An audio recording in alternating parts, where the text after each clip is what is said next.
Vous avez fait une résidence artistique avec Asma Hamzaoui et Blantim Bouktou, donc c'est le concert de ce soir au Festival de Gnawa.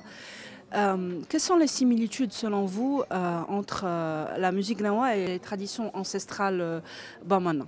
O ɲininkali diyara n ye i b'a fɔ an bɔra sisan ka jaabi kelen mun di fɛn kura tɛ yen fɛn kura mana kɛ yen cogo cogo i bɛ fɛn kɔrɔ de ta ka kɛ ka kura labaara donc n'i y'a kɛ ka kura labaara i yɛrɛ ka faamuyali ani i yɛrɛ b'a ye cogo min a bɛ couleur di e yɛrɛ bɛ a fɛ cogo min donc ne ni Asma ye baara kɛ a diyara n ye a y'a to n ye fɛn caman dɔn yan tabiyaw la ka fara n yɛrɛ ta kan c'est pour cela n ko ni Asma ka baara kana dan bi ma ala ka kow don a bɛ se ka kɛ Asma fana bɛ taa bɔ ne ye Afrique ale fana bɛ an ka tabiyaw dɔn ka fara yan ta kan donc n'an farala ɲɔgɔn kan an bɛ kɛ kuluba kelen ye o kɔni ka di ne ye donc toujours an bɛ dugawu kɛ dɔrɔn ala ka dit qu'elle est très heureuse de faire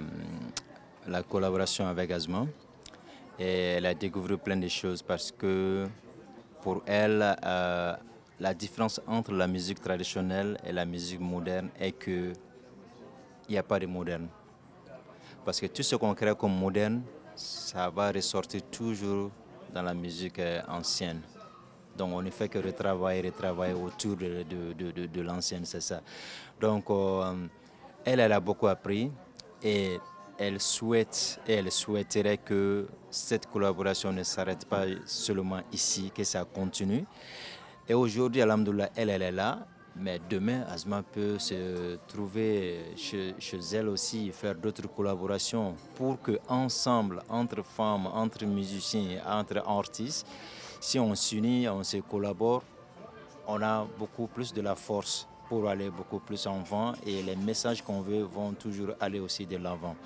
Donc c'est de ça qu'elle va s'accentuer pour montrer au public, pour montrer au monde entier que cette collaboration, cette fusion, ce n'est que le début et ça va continuer, Inch'Allah.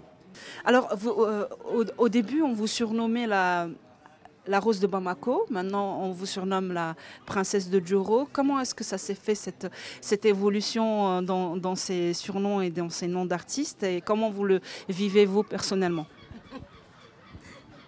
Gawusu i y'a lawuli min kama i b'a sɔrɔ e de kelen bɛ nin bɛɛ jaabi donc nin jaabi tɛ ne bolo la Rose de Bamako, la Princesse de Djoro e de ye nin bɛɛ daminɛ la Rose de Bamako o ye Aba Sangare ka tɔgɔ ye donc a y'a wuli ka bɔ n kan.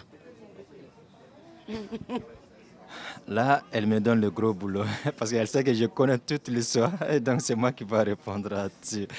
En fait, la Rose de Djoro, c'est venu de la Rose de Bamako, c'est venu de Aba Sankare, avec qui elle travaille beaucoup, elle a beaucoup collaboré, c'est son homme de confiance, on dirait son manager aux côtés d'Afrique.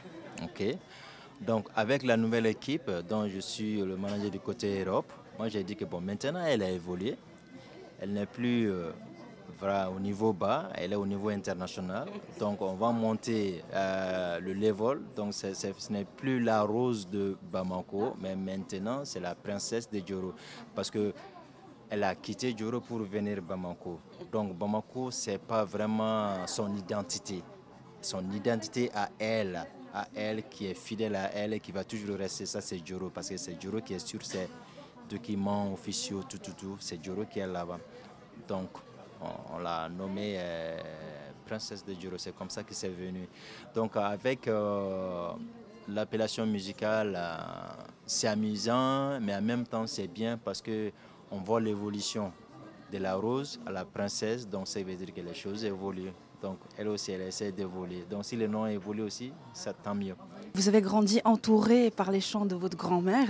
Et quel est le rôle que l'héritage familial, cet héritage musical, a joué dans votre carrière musicale et à quel point est-ce que c'était important pour vous? Ok, Gawusu, ale ye ɲininkali ban ni den b'a mɔyɔrɔ de bolo ne lamɔna n mamuso bolo a ye fɛn min di yan tiɲɛ ye o ye dɔnkili ye donc n bɛ se k'a fɔ alhamdulillah hali ne bɛ yan bi n bɛ yan o dɔnkili de sababu la o sinon n ma na yan baara wɛrɛ la o dɔnkili de ye n se yan donc dɔnkili in ye ne kɛ fɛn bɛɛ ye n bɛ se k'a fɔ dɔnkili in ye diɲɛ di yan parce que n bɛ fɛn o fɛn fɛ dɔnkili in y'a bɛɛ di yan donc n b'a fɔ alhamdulila halisa ala ka n mamuso mɛn n kɔrɔ parce que a bɛ balo le san 90 ani san 8 a b'o de la sisan. Ok, elle dit qu'elle est très heureuse par rapport à cette question et elle trouve que cette question englobe tout pour elle. Pourquoi? Parce que c'est vrai qu'elle a été élevée par sa grand-mère qui l'a enseignée depuis à bas âge jusqu'à maintenant. Et c'est grâce à cet enseignement qu'elle est là aujourd'hui. Et tout ce que sa grand-mère l'a enseigné, elle a pu trouver dedans parce qu'elle peut même dire qu'Alhamdoulilah, elle a eu le monde parce qu'elle part partout dans le monde entier grâce à la musique, à la chanson que sa grand-mère l'a enseignée. Donc pour elle, la tradition, la musique et sa grand-mère, pour elle, c'est vraiment très significant. Et jusqu'à présent, elle ne fait que remercier sa grand-mère qui vit jusqu'à d'aujourd'hui à l'âge de 98 ans. Ouais, donc sa grand-mère vit toujours. Donc elle, pour elle, vraiment, elle ne fait que remercier le bon Dieu.